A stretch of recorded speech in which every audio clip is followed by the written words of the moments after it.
వీడియోల్ని social మీడియాలో పెట్టడం గురించి మాట్లాడుకుందాం. అసలు ఎందుకు పెడతారు? ఈ మధ్యన కొత్తగా రకరకాలుగా డాన్సుల వీడియోలు, latest trends, get ready with మీట. అసలు పిల్లలు స్కూల్స్కి వెళ్తుంటే వాళ్ళు గెట్ రెడీ ఎందుకు, మేకప్లు ఎందుకు, సరే పోన్ చేసుకున్నారు, ఎవరి ఇష్టం వాళ్ళది అనుకోండి. దాన్ని తీసి మళ్ళీ దాన్ని సోషల్ మీడియాలో పెట్టడం ఎందుకు? రెస్టారెంట్స్కి వెళ్ళి తింటుంటే ఆ భోజనం వీడియోస్, వెకేషన్కి వెళ్తూ పెడతారు. అది ఎంత డేంజర్ అంటే you are disclosing your locations. మేము ఇక్కడికి వెళ్తున్నాము, అక్కడికి వెళ్తున్నాము, లేదా అక్కడికి వెళ్ళొచ్చాక కూడా అనవసరం పెట్టడం అనేది, ఇక్కడికి వెళ్ళారు అక్కడికి వెళ్ళారు అని. ఇంకా తర్వాత ఫ్రెండ్స్తో చేసిన వీడియోస్ పెడతారు. అసలు ఆ ఫ్రెండ్స్ పర్మిషన్ తీసుకున్నారా మీరు? ఆ ఫ్రెండ్స్ పేరెంట్స్కి ఇష్టం ఉందా లేదా అవి కూడా ఆలోచించరు. మీరు మీ పిల్లల్ని డేంజర్లో పెట్టడమే కాకుండా ఆ చుట్టుపక్కల ఉన్న పిల్లల్ని కూడా మీరు డేంజర్లో పెడుతున్నారు. ఇంకా స్కూల్కి వెళ్తున్నప్పుడు first day of school, last day of school, why are you telling everybody which school your kid goes to? మీకు ఒక చిన్న ఎగ్జాంపుల్ వీడియో ఒకటి చూపిస్తాను, ఒకసారి చూడండి.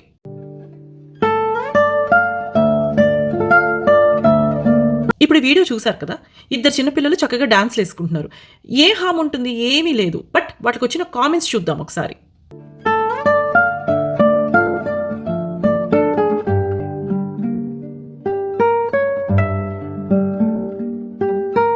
Now this is exactly how the internet reacts. Because వాళ్ళకెవరికి వావి వరుసలు ఉండవు. మీకు పిల్లలు మీ దృష్టిలో, వాళ్ళెవరికి కాదు. ఈ విషయం మీకు అర్థం కాదు. మీకు తెలియకుండా మీ కిడ్స్ కనుక సోషల్ మీడియాలో పెడుతుంటే అది చాలా తప్పు. మీకు తెలిసి కూడా పెడుతుంటే అది ఇంకా తప్పు. Either ways your kids should not be on social media because it can only have dangerous consequences. I'll give you a few reasons on why it is very dangerous. Number 1, exploitation by strangers. ఇప్పుడు మనం వీడియోలో చూసినట్టే ఎవరెవరో వచ్చి exploit చేస్తారు, unnecessary comments పెడతారు. ఒకవేళ కనుక గాడ్ ఫర్బిడన్ మీ పిల్లలు ఆ కామెంట్స్ చదివారనుకోండి, వాళ్ళకి ఎంత మెంటల్ టార్చర్ అది, right? Number 2, digital foot print.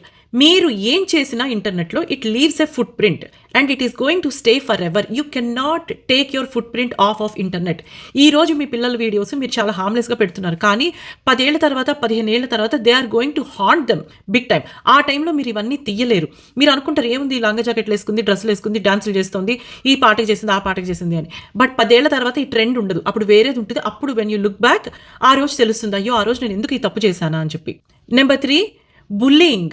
As I said, రకరకాల కామెంట్లు పెట్టి రకరకాల మాటలు అంటారు. అసలు ఇంత చిన్న టెండర్ ఏజ్లో మీ పిల్లలకి ఇవన్నీ అవసరమా అండి? ఇంకా final and ultimate danger is AI manipulation. ఈ రోజుల్లో ఎన్ని రకాలు వచ్చేసాయి, సెలబ్రిటీస్కే గతి లేదు. వాళ్ళ వీడియోస్ని పెట్టి ఏఐ మ్యానిపులేట్ చేస్తున్నారు. మీ పిల్లల వీడియోస్ ఏ వెబ్సైట్లో తేలుతాయో, వాళ్ళ ఫోటోలు ఏ వెబ్సైట్స్లో ఉంటాయో మీకు తెలుసా? అసలు మీకు ఐడియా ఉందా? లేనప్పుడు ఎందుకండి చేస్తారు ఇలాంటివన్నీ? సో దయచేసి మీ పిల్లల వీడియోస్ని ఇంటర్నెట్లో పెట్టకండి.